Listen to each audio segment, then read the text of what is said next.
That's why I have Koshek here. Welcome again, also now with people on Zoom. I hope you can hear us. Otherwise, we have Koshek in the back for technical assistance. We're delighted to see you all here. This is a first event this fall, co-hosted by Metro21 and the Remaking Cities Institute. My name is Stefan Gruber. I'm the director of the Remaking Cities Institute at the School of Architecture within the College of Fine Arts. And we are very excited to have Michael Madison with us today. Karen Leitman will do the introductions. So my role is fairly easy today. I just want to welcome you, make sure that you have some food. It's all the way in the bag. And I just wanted to take a minute to share with you what the Remaking Cities Institute is, in case it's your first time here at the School of Architecture. The Remaking Cities Institute is the school's research center for urbanism, participatory design, and community design. There's a strong focus on social, racial, and environmental justice, and the question how cities can be transformed from the bottom up. In our Masters of Urban Design, we have a focus on the commons. We run a year-long research-based design, thesis design studio called Commoning the City. So there's, I think, a lot of alignments with the discussion today, and obviously also the focus of Metro21, the Smart Cities Institute. And this couldn't have been, I think, a better fit for kicking off this series. I would also like to draw your attention that this is just the first of a series of events that we are hosting respectively, but we will host a second one together. Interestingly enough, it's another law professor who will speak. So this is a bit of a theme this semester. We will have Shayla Foster from Georgetown University discussing her most recent book entitled Co-Cities: Innovative Transitions Towards Just and Self-Sustaining Communities. So again, there is a focus on commoning, or the commons, and which role communities can play in the transformation of cities. This Shayla will not join us in person. However, we thought it would be nonetheless valuable to get together, have lunch. So it will be in the same space, and we will have Shayla on Zoom. And with that, I'll just pass it on to Karen. Thank you for doing this together. This is great. I am so thrilled, and I'm really glad that we have all of you in person. We've got awesome food. I want to thank the team all around from the Remaking Cities Institute. I'm Karen Leitman. I'm Executive Director of Metro21. I also have an interim director spot. That's why I have all the logos here. So this university is home to two U.S. Department of Transportation University Transportation Centers. One's on mobility, and then we have a new one starting on safety. These are campus-wide, and these are opportunities to engage in collaboration to talk about issues related to moving people and goods, ensuring that it's done in an equitable, safe, reliable way. And oftentimes it bumps into issues of policy and law and irrational human behavior, right? It's often not a technology thing. And so I am really excited to have this perspective from folks like Michael and our upcoming speaker, because we need to be addressing these issues holistically. And that's why we're here in this gorgeous building in Margaret Morrison. And that's why we have Michael Madison with us. Metro21 is my home base. I've been here for 6 years at Carnegie Mellon. And what we do is we use technology as a tool to solve real world problems.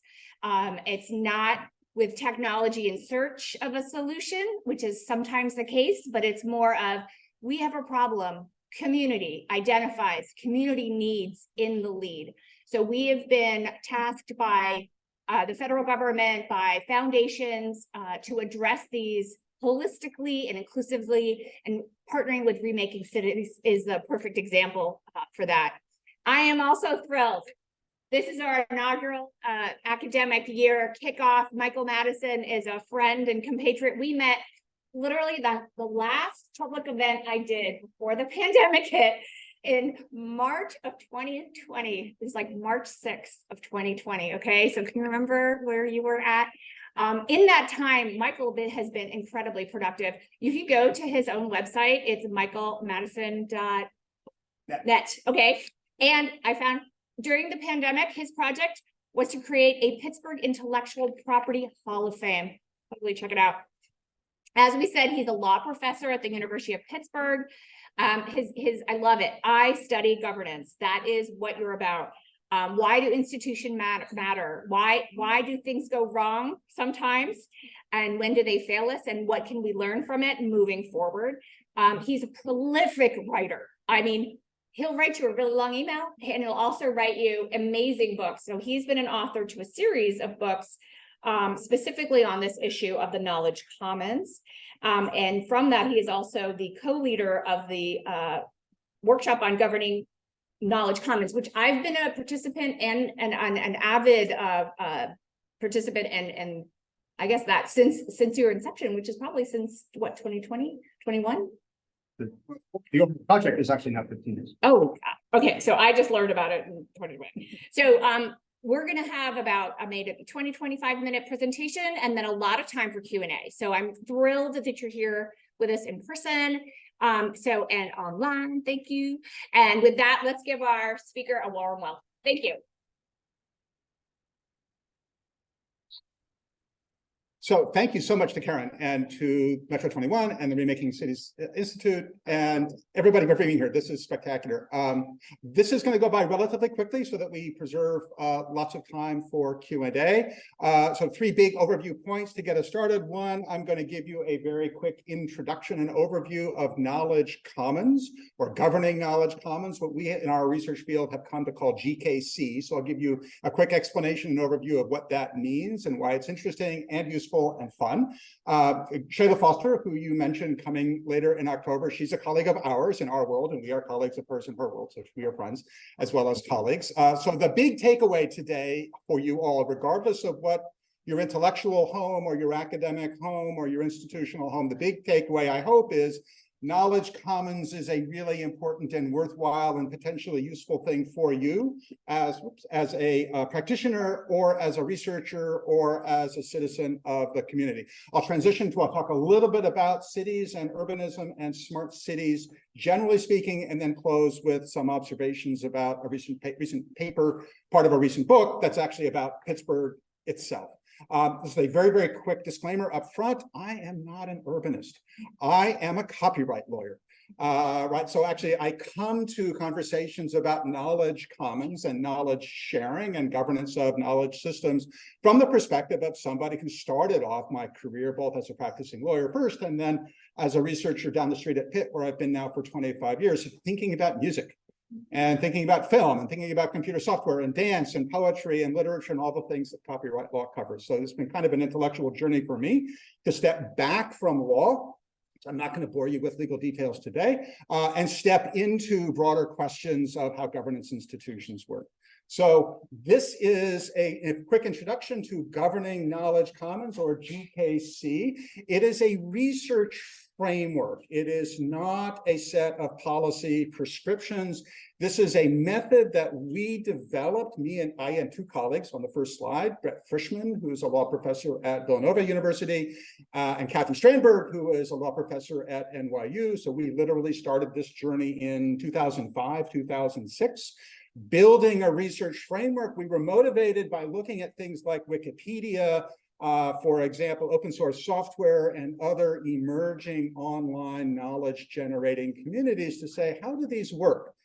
not just how should they be regulated or how should they be motivated, but how do they function? When do they survive and thrive? When are they causing problems? When are they fragile and failing? And the instinct that we had was that somebody should be studying these things, not on an anecdotal basis, which is kind of the way law professors usually look at the world, but on a systematic comparative basis, right? So we were inspired by a woman that some of you may know of or know of the record, Eleanor Ostrom, who built a fabulous research program in economics and political science at Indiana University, eventually won the Nobel Prize in 2009 for economics. She studied resource sharing institutions in the natural resource environment primarily, not so much in the area of knowledge, information, and data. So our instinct was to adapt, not simply borrow, but to change and reapply her instinct for comparative institutional analysis, looking at shared knowledge, shared information, and shared data, which is, of course, a dominant form of resource production and allocation in the 21st century economy. So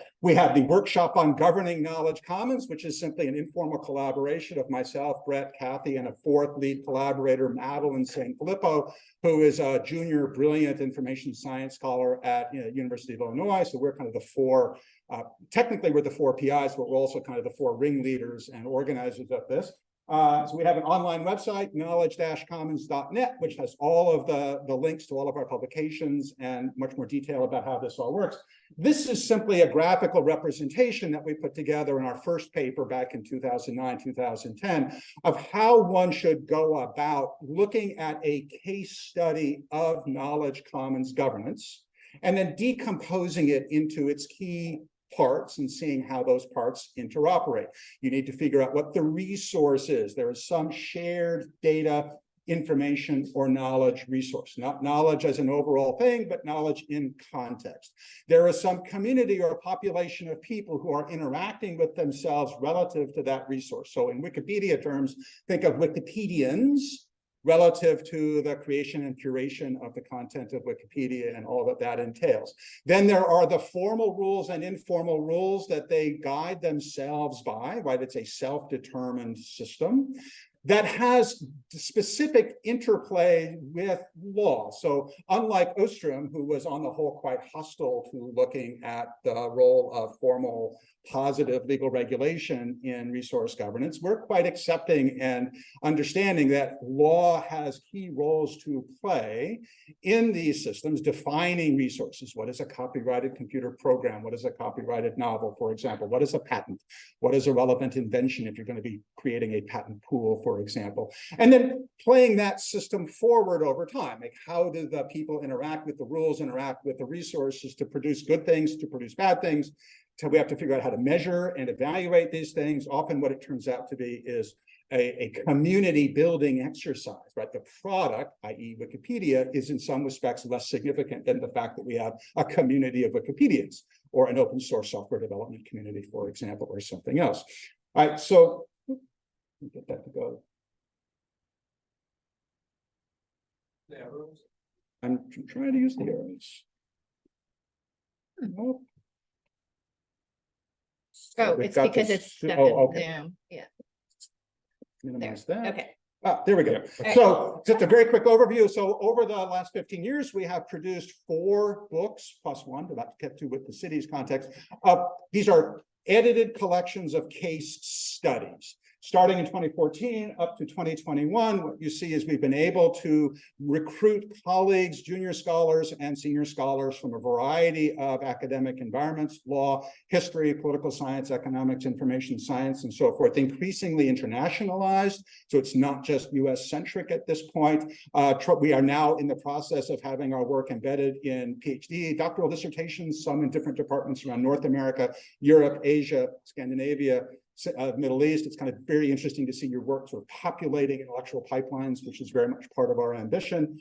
Started with an all-purpose sort of heterogeneous, does this style of research work across many different sectors? So that's the first book on the left. Then we looked at medicine and public health. Then we looked at privacy and cybersecurity.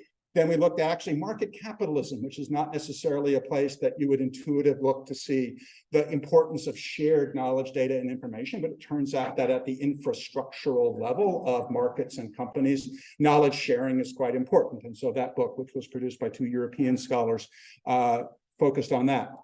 the smart cities payoff. So this, along the way, as we were doing the privacy and security book, the idea of data collection, data pooling, and all of its positive and negative externalities and policy implications was coming into our world, right? Cities, smart tech in many, many different sectors, but smart cities as a really salient example of how data pooling, data collection, data governance, and data management were critical to modern urban planning and modern urbanism. So we shifted our attention, as we just picked topics, to building a book around smart city tech. And so this was published in spring of 2023. So this is Karen. I interviewed Karen. We'll get to my piece of this in a moment. But we have some sort of conceptual, theoretical chapters to frame it and conclude it, and in the middle, a series of case studies. So there's a case study about the city of Philadelphia. There's a case study about Disneyland. There's a case study about Bloomington, Indiana. There's a case study about Toronto and Sidewalk Toronto and so forth. So there's a lot of, we're not trying to be systematic and cover all possible uses or deployments of smart city tech. It's simply look at this. There's an interesting question of knowledge commons governance in some setting. How does it work? Who are the relevant actors? What are the problems that they're trying to solve by deploying tech and gathering and sharing data? How has that system of actors and resources interacted or operated over some period of time, and with what net results for the moment? And we're just going to document those in systematic ways. So in the introduction, Karen mentioned the fact that people behave irrationally and sometimes chaotically, which is absolutely true. We make no assumption that people are making rational decision-making in a sort of stylized economics sense. We're fully embracing the fact that history and culture and bias and so forth are part of these systems. We do think, however, it's possible to capture and document those elements of these systems in a systematic way in order to build a body of case studies and then eventually do more systematic comparative analysis. So I have a list of the chapters from the Smart Cities book. Mine is number 6. So I actually picked Pittsburgh as my case study, and as Karen knows, because she's one of the people that I interviewed for the book, I've lived here for 25 years. I am not a native of Pittsburgh. I grew up in what is now called Silicon Valley. I used to have to explain to people where Menlo Park is. I no longer have to explain Menlo Park to anybody, but I grew up in Menlo Park before Menlo Park became Menlo Park. I went to elementary school down the street from Venture Capital Central on Sand Hill Road. So I've always had a really fascinated perspective on Pittsburgh because it contrasts in so many ways with my experience growing up and going to law school and starting my career on the West Coast. So it was partly just coincidence that Carnegie Mellon has a super deep sort of imprint on urbanism and planning and smart tech development and deployment in Pittsburgh, as does the University of Pittsburgh, although in very, very distinct ways. But I had also, over the years leading up to this, spent quite a long time writing about Pittsburgh and the history and future of Pittsburgh and Pittsburgh tech and Pittsburgh economic development and challenges and opportunities. I was a blogger here for about 10 years. And if you're ever curious about that aspect of this, you can go to pittsblog.blogspot.com, which is still there, which is kind of my effort to figure out what's going on. What I learned blogging is that it's not hard to meet everybody in Pittsburgh. And so when I picked up my pen and recording device to interview a big batch of people for this project to try to systematically document what was going on, I knew everybody to call. So I could call Karen at Metro21, who I had already met. I could call people at Allegheny County. I could call people at the city of Pittsburgh, right, at DOMI and Innovation and Performance. And I actually sat down with Mayor Bill Peduto at one point, as well as faculty researchers and some tech developers, big company and small company, to really kind of do a 360-degree dive, qualitative interviews, of course, into how Pittsburgh has been shaped by smart tech, how Pittsburgh has shaped smart tech, and with what sort of strengths and weaknesses, taking a very long view. So one of my contributions to this project, in contrast to some of the other people who contribute to the Knowledge Commons literature, I'm really interested in historical pathways and cultures. So all of this work is online. It's all open access. I'm happy to send pointers to anybody who wants to access any piece of it, whether it's about Pittsburgh or any other element. But what you'll see in my contributions is I go way back, right? So my chapter starts in Pittsburgh around 1890. And as Karen, who has read this, knows, I'm kind of sort of telling the story of sort of technocratic governance in Pittsburgh, starting before the progressive era, before kind of modern governance takes root in public administration here, and then sort of traces that up close to the present. The chapter sort of closes things off essentially at the end of the Peduto administration for practical purposes. So things continue to stay in motion in various respects. What I do at the very end is I sort of try to sort of systematize the way of thinking about this, right? So first, in knowledge commons terms, and sort of taking Pittsburgh as the case study, start with resources, right? So Sheila Foster, you'll hear when she comes in October, she's mostly focused, not 100%, but mostly focused on material resources, right? How people interact with one another in terms of the physical layout, buildings, parks, other systems, and so forth that define the physical manifestation of the city, living, working, entertainment, and other things. I'm more interested in how the material layers interoperate with sort of conceptual layers as well as data-driven layers. And of course, there's politics and so forth. There's lots of different layers of resources that go into defining the community that's relevant to these questions. Just to begin with, take a big knowledge commons dip into this pool to say, not just looking at data in isolation, but looking at data, for example, and data aggregations in its coordination with baseline political systems, which are themselves changing, baseline social and cultural systems, which are then changing, baseline material culture systems like buildings, roads, parks, water, and so forth, which are themselves always changing, and try to define those in an articulated relationship to one another. And then, having captured the layers of resources, figure out where the challenges and opportunities are, right? What problems are those resource pools sort of connected to? Why do we need governance? Right, we need governance to solve problems in those resource layers, right? Sharing resources, sharing data, sharing information, sharing knowledge. Right? Sharing is great, but just unlimited, ungoverned sharing often will cause more problems than it solves. So we need governance. When I say commons, I don't mean open, unlimited access to some shared resource. When I say commons, I mean structures of sharing, formal rules, legal rules, community-generated rules, informal, sometimes tacit rules, informal rules, social norms, customs, habits, histories, and so forth. The totality of the rules that we gather to understand how knowledge, information, and data are shared, that's knowledge commons.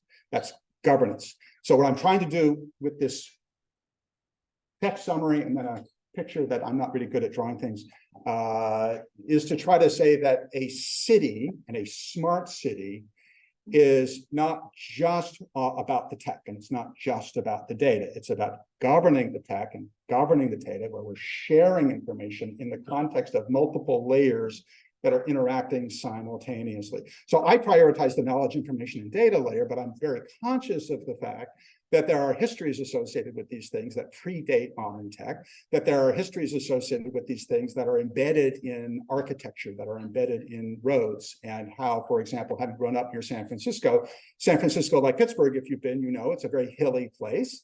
When the urban planners of San Francisco laid out the city in the late 19th century, they just imposed a grid on a very hilly place. And if you know the sort of strengths and weaknesses of having a grid in a very hilly city like San Francisco, the city planners of Pittsburgh and Allegheny County did not, on the whole, impose a grid on Allegheny County. So I come from a grid world to a non-grid world, and that's a material culture difference that spills over into how information and data are collected, pooled, and then governed. So I don't want to dwell on the sort of conceptual framework here. I'm much more interested in sort of the nitty-gritty. So the slides, I can make the slides available to anybody who would like to see the slides later on, because I know that there's a lot of text and that's not easy to read at this point. But the point, of course, is that governance solves problems. Governance solves dilemmas. Governance addresses dilemmas that are created by the fact that knowledge, data, and information are being shared, pooled, made accessible to multiple interests, stakeholders, groups, and individuals in a way that prioritizes thinking about the institutional design of governance rather than focusing on individual rights, for example. And so there's a legal reference. We have been trained, because of generations of legal thinking, to think about data privacy for example, which is a big theme implicated in smart city governance. We are trying to think of data privacy in terms of the privacy interests of the individual, right? Am I being surveilled in some inappropriate ways? Data about my behavior or choices being collected and shared in some way that might arguably interfere with my personal civil rights, civil liberties, human rights, et cetera. It becomes very individualistic in the classic legal formula. So we're very aware of that implication, but we don't want to prioritize solving an individual rights problem.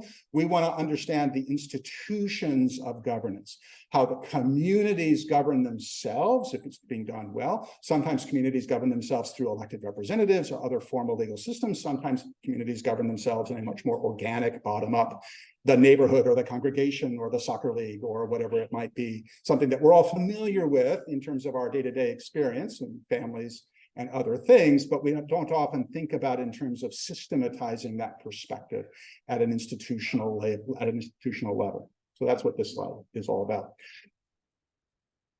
Examples from Pittsburgh. So things that many of you are familiar with in different respects. And I think I've got maybe one more slide and then we'll open it up to questions. Right, Allegheny County is actually, as Karen knows well, and some of you know well, Allegheny County and City of Pittsburgh are thick with smart city tech, smart city institutions, smart city partnerships, smart city practices, including things that I included in my own inventory. In my paper, I tried to take a snapshot of everything that I could find in many, many different sectors around Pittsburgh that I count as smart city or smart data practices, things that don't necessarily intuitively fit. So the Allegheny Family Screening Tool, AFST, at Allegheny County is a very, very well-known and sometimes celebrated, sometimes heavily criticized smart tech deployment that has a very long history in Allegheny County. That's one of the older practices, although the tech itself has evolved quite a bit over time. The Western Pennsylvania Regional Data Center, which is this very, very elaborate and highly visible collaboration between multiple institutions around Pittsburgh, is basically a data archive for open data practices that connects to all the smart city deployments.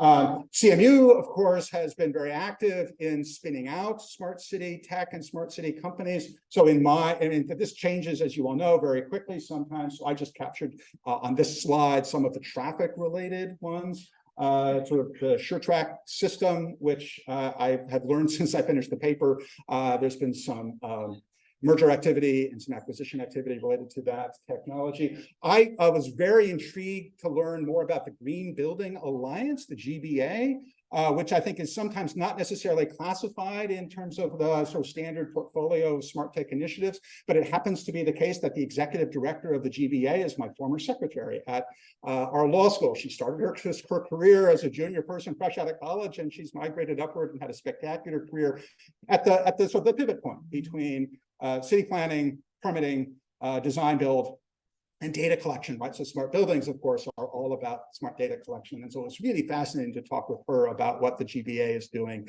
as something we're not necessarily, it's not necessarily visible to day-to-day citizens, depending on where you are sort of in academia or government. But I thought it was a really interesting example of public-private partnerships in practice. And then, of course, there's all the enthusiasm, especially during Mayor Peduto's administration, about building a tech-themed economy, making Pittsburgh friendly to autonomous vehicles and robotics generally, and both from a startup standpoint and from a grow the economy standpoint, which is thematically, I think, very much in sync with the emphasis locally on smart tech. Right, so the conclusion of all of this, having taken a historical survey of Pittsburgh's engagement with technocratic governance and technology-driven governance, is to say that what we're seeing right now, and thinking about it in knowledge commons terms, right, really prioritizing knowledge sharing and governance of knowledge sharing, is that, as all good research does, there's more research to do, right? So I've provided a big open landscape of what I could sort of inventory as smart city practices, technologies, partnerships, and then so certain things kind of stand out to you. So I'll just highlight a couple of them and then close.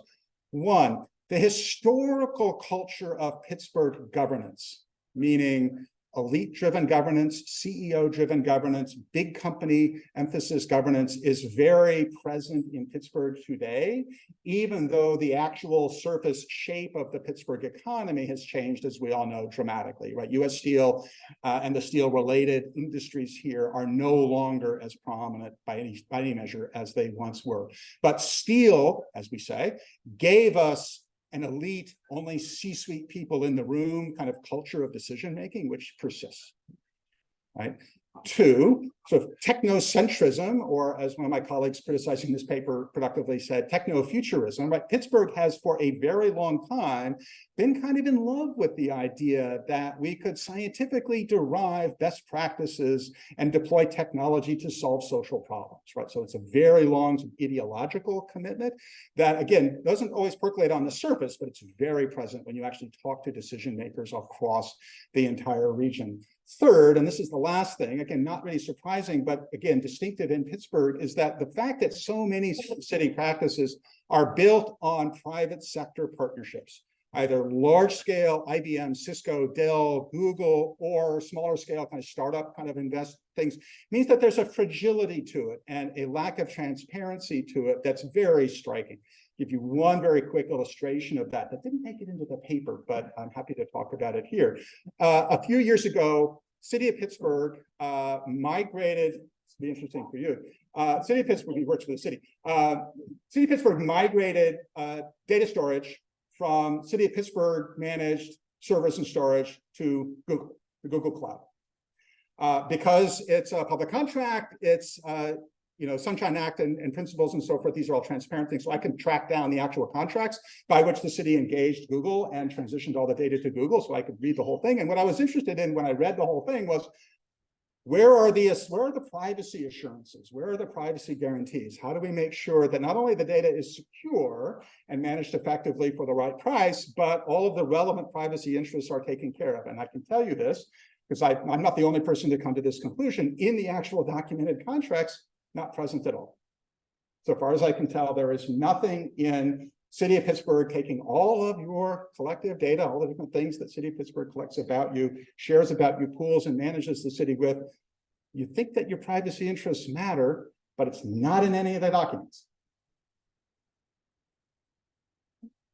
I'll just leave it at that. Okay, yeah, I guess.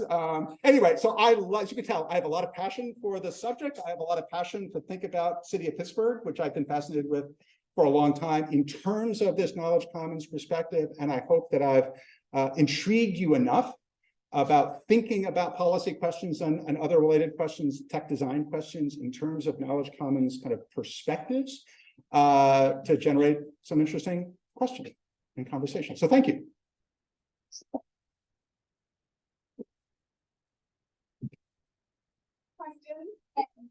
But I open it to everybody, so I'm encouraging you. This is your, so please, we'll just make sure we repeat them so that the folks can hear it as well. So, first, stand up, introduce yourself. We're at the city in cities and in the summer, so we're very passionate about this specific issue. One of the things that sort of interested me, Gator talk. One of the things we worked on was the use of.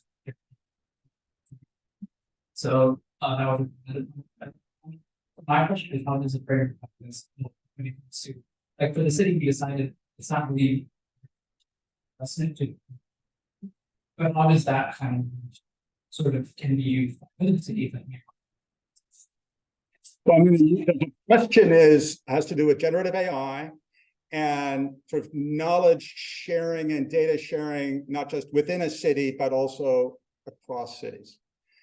So I'll try to be somewhat succinct. So I'm going to use a word that I did not use in the main talk, but the word is polycentricity. Right, so polycentricity, as some of you know, is a social science word. It's been around for a long time, but it really captures the idea that in any specific sector, such as generative AI in a particular setting, or in terms of some functional questions. So this slide at the very bottom, if you can see it, I'm talking about functionally based research, such as research on procurement, rather than research, say, on transit. for example. There are multiple centers of responsibility, accountability, and performance. So some are smaller centers nested within larger. Some are like a Venn diagram, like overlapping and intersecting. So take something like generative AI, right? So don't think of generative AI in terms of a macro category, or drill in, as you probably did in your experience over the summer, drill into the details. Like, so which system are you actually talking about? How is the data for that system being collected, pooled, documented? What are the governance systems related to that layer?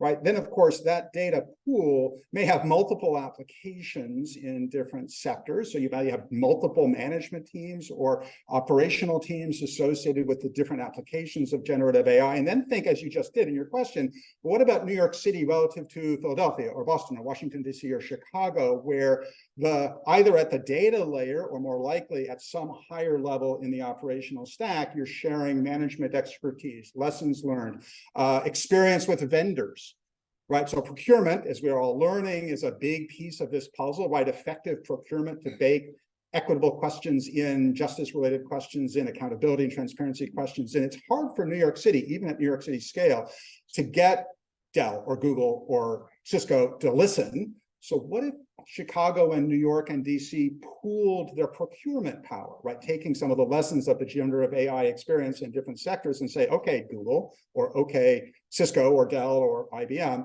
like, don't talk to just New York City, talk to the group, right? That's knowledge sharing. It's a knowledge commons architecture, right? But at a much higher level than at the data level. So if you think polycentric, I'm not going to be able to pull that one off. Think in terms of multiple centers of responsibility and accountability. Think of polycentricity as a core animating concept inside the knowledge commons space. Then you start to see how these overlapping centers exist, how they relate to one another, different lines of responsibility and accountability and performance, right? And so it doesn't give you a specific payoff, doesn't tell you to do X. It simply says, expand your imagination as to whose voice counts and how. Just to add on that, I think it is interesting, like if you profess that 311 is going to be for all the citizens and we're here for you, that means you have to live up to that, right? So what if someone reports something, I don't know, like a bridge, you know, in Frick Park, and they post something on 311 and they take a picture on 311 of some damage that's happening. This actually happened in our city. And, you know, it was just sort of, there was no intelligent back end saying, whoa, this is a big deal. We gotta, yeah, there's a liability issue. There is a liability issue potentially. So let me add one more example, Yeah, kind of like one more, not from a legal standpoint, but from this polycentric ordering kind of perspective, right? So one thing that I've got on this slide here, where I've identified different sectors in the city of Pittsburgh, but top bullets of the second half of the slide. One sector that I call out as a separate set of interests in Pittsburgh because of the history and practice of Pittsburgh is philanthropy. Right, the big foundations here. Now, I've given versions of this talk to other audiences around Pittsburgh, and sometimes somebody asks this question, well, aren't the big foundations just donors? Don't they just give money to the universities, which of course, many of you probably know, they do. But because of the history and practice of philanthropies in Pittsburgh, particularly the big three foundations here, and the amount of money that the philanthropists control here, philanthropy is a sector in and of itself. Like a lot of the smart tech deployments over the last 20, 25 years in Pittsburgh have been energized programmatically, not just financially. Right, the ideas, the energy, the leadership, the vision has come from the philanthropic sector, which is a surprising thing if you don't know the history of Pittsburgh. But in Pittsburgh, that's a really big deal. And if you don't think imaginatively enough to call out the philanthropists as a separate interest, you're going to miss stuff. So I interviewed people at all three of the big foundations along the way, because it's really interesting to hear them talk about this stuff, smart city tech, separate from talking to you know, the city of Pittsburgh bureaucracy or Allegheny County or academia. Where you're so hard. Treat the statement you said about corporations. My research is corporations have been driving smart cities, whether it's IBM, Cisco, Ericsson, Toyota, they're in the space to make money. And some of the stuff's proprietary as well. And I think back at Sidewalk Labs in Toronto, it was driven by, they came down and we do the great thing, and they fell apart. The community with Uncle Wiley was again the issue of who owns data, privacy, and can technology really solve all the problems like affordable housing or happiness or any other. And I think that still happens, and so data and the privacy issue and corporations that are driving. So there's go back. The chapters in the book. We have some Sidewalk Toronto content in the book, and you probably know, but for everybody else, we're pretty well acquainted with people who've been studying Sidewalk Toronto. Yes, to the fact that big companies are often pushing these projects for profit motivated reasons, often without sufficient consideration of the various privacy interests associated with it. There are good papers, not only in our book, but additional papers that reframe and expand the argument that you just made in terms of a knowledge commons perspective, meaning that ownership of data per se is an interesting lens or an interesting angle, but it needs to be situated in a broader conversation about community governance of all of the information and data resources that are associated, for example, with Sidewalk Toronto, or more broadly with any smart city deployment or a city that is relying on a lot of smart city tech. So I don't disagree with anything that you used in the preface to your question. My only reaction or reflection is that to situate that narrative in the context of a slightly broader sort of comparative research agenda, right? So because Pittsburgh, Allegheny County have lots and lots of partnerships with corporate interests, but there is an organic, Pittsburgh wants to do this for its own good narrative that's coming out of county executive, mayor's office, council, other political interests around Pittsburgh, philanthropy, for example, that is somewhat independent, not entirely independent of Google coming in or IBM or Cisco or pick your large company. So it's simply to take all of these narratives and try to distill them in a systematic way to say, well, how does Pittsburgh's experience, for example, compare and contrast with Sidewalk Toronto? Because there are distinct elements to the Toronto experience as well. I'd love to jump in. A question about the notion of knowledge commons in relationship to commoning in cities, because I mean, you start with autonomous from an understanding of thing is that there is self-governance, that the users who produce and reproduce that resource should be self-governing and develop the rules. I mean, I think one of the examples that you mentioned, there is in fact the public sector and the market, the companies who in a way kind of share this in the interest of our communities. Are there also cases in Pittsburgh where there is self-governance, where community members who become commoners, when they become agents and being able to change the rules in their interest and not having been spoken for by representatives? Yeah, so that's an excellent question. So it gives me an opportunity to draw a couple of distinctions, one at the more sort of conceptual end, and then one to respond to your question about examples locally. One is that we are inspired by Ostrom. We are inspired by Ostrom's style of research, right? Investigating common resource management problems in community settings on a systematic basis.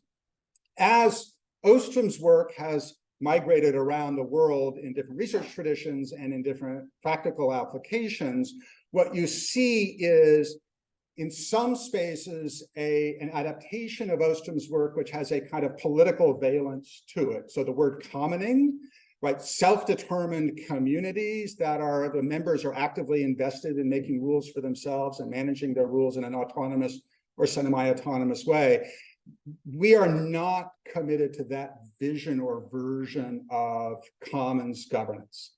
Ostrom herself was, she came out of the late 1960s and a kind of political commitment to, she grew up in Los Angeles in a very sort of West Coast, late 60s, early 1970s, sort of counterculture resistance to formal government. And I remember the very first big global knowledge commons conference that ever actually happened, and we presented our work there. It was in Belgium in 2011, and I'm sitting at the airport in Brussels on the way out of town, and we're sitting next to Charlotte Hess. And if you are inside the Ostrom literature, you know that Hess and Ostrom were close colleagues at Bloomington, and the very first sort of knowledge commons themed book was Hess and Ostrom, an edited collection from MIT in about 2008. So it was a very kind of tentative preliminary introduction to all this stuff. But we're sitting next to Charlotte, who's a lovely person and still our colleague. And we're saying, as intellectual property lawyers, we're here to integrate kind of legal perspectives on knowledge sharing with the Ostrom body of research. And she said, and this is an almost direct quote, "You're doing it wrong." Right, the Ostrom literature is all about antipathy to law, hostility to law. It's all about allowing people to live together and commune together, the practice of commoning. So we look at her like that's actually, in the knowledge and data and information space, that's simply implausible. You can't understand the character of knowledge and data and information resources unless you integrate legal regulation rather than keep it separate. So we harmonize with folks. So when I give talks like this in Europe, I get a lot of questions analogous to yours because of the political and cultural traditions in European settings being quite different than they are here, right? So we harmonize with people who study commoning and practice commoning, but we're not singing precisely the same song, right? So which is to say, if you bring it to ground in Pittsburgh and you look at different kinds of smart city practices in Pittsburgh, you see diversity, you see heterogeneity, right? So in some instances, City of Pittsburgh, Allegheny County, the philanthropy community, or even corporate America is driving particular things. Sometimes it is sort of coming out of a kind of more bottom-up, sometimes entrepreneurial kind of impulse, as would be the case with tech transfer impulses out of the universities, sometimes very community-driven. So I don't have all the details at hand, but I do know that there is a Dark Skies initiative here in Pittsburgh that got started with a faculty member here at so I didn't know about this, but that was my reaction. Is like, how cool is this? That somebody with just an individual passion for dark skies, right? You all know that the point is that artificial illumination is ruining our ability to see into the sky. Right. So how do you solve this problem? Many things, many layers, but one of them is fewer lights and better lights.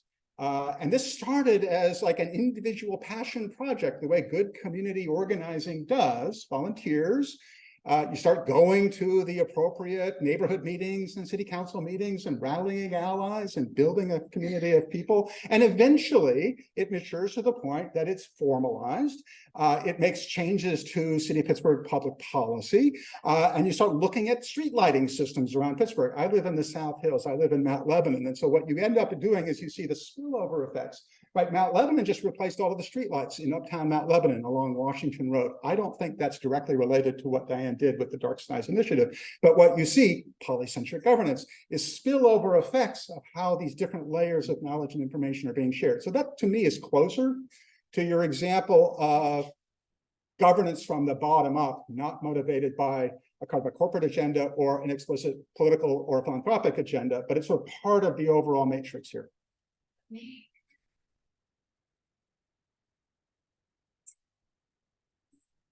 So I guess the objective of this is also to prevent other cities or governments to make some of the mistakes that were made, like in some cases.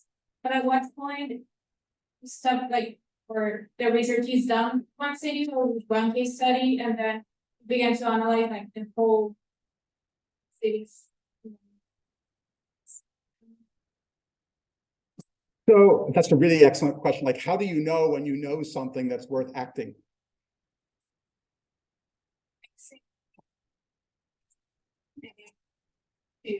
To like make a model.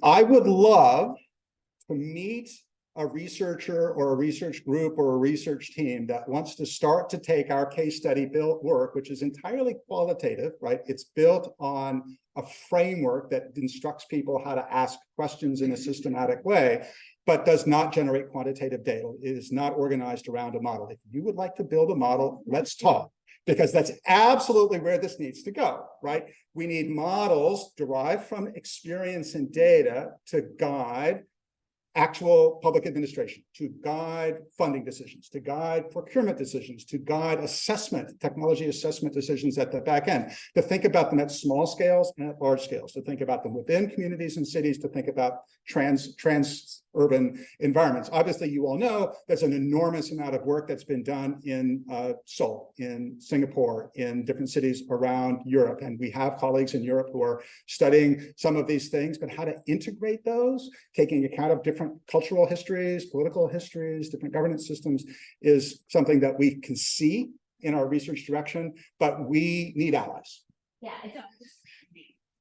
So Metro21 was funded by the Madison Foundation to help address some of the issues because they were frustrated. I will speak for them. They were frustrated that there's been so much money being put into this development, and yet they're not seeing smart cities the technology being integrated or scaled. And so we came up with some recommendations, and one of them was actually to go back to the staff and say, hey, you're collecting all of the experiments of all the work that's been done in your name with your money, and you're not disseminating that out. It's on your website in some archaic, you have to with the right word to send that report.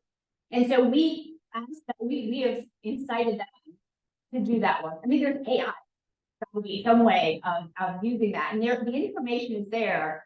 It's just, so it's a great PhD, I think there is something there. And we are actually putting that fire to a lot of the funders that are using public money.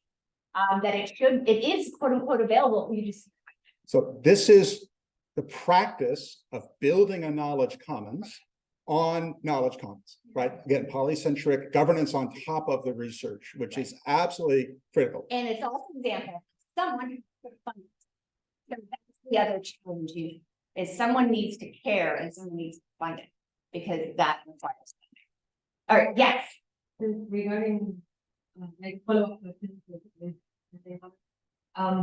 you know of any situations in city of an example where they thought of dividing the budget into long-term, short-term, everything, like trying to think about going like across political.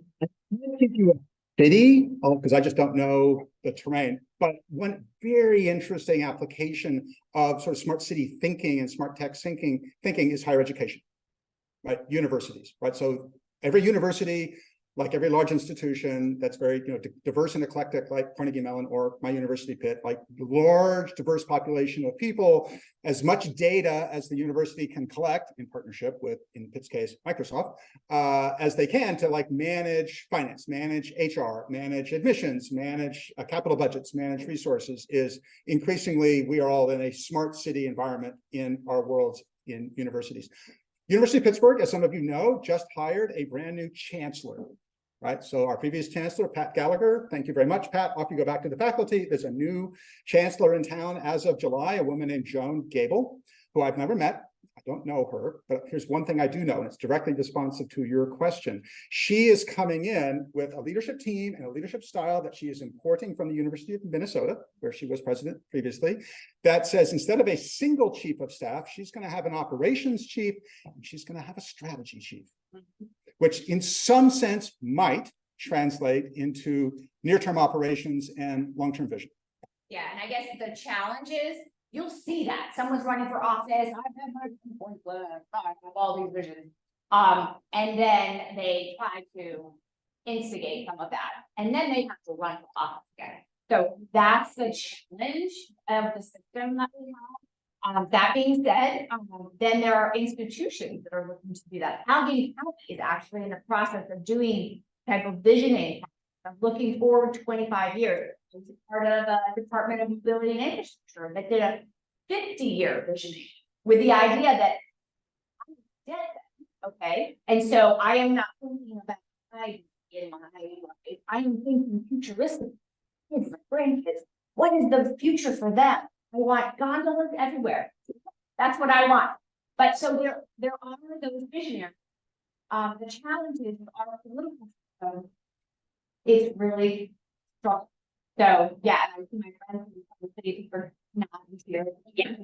So that's a great way to, wow, we could go on for another hour, but let's thank Michael one more time. Thank you. Thank you.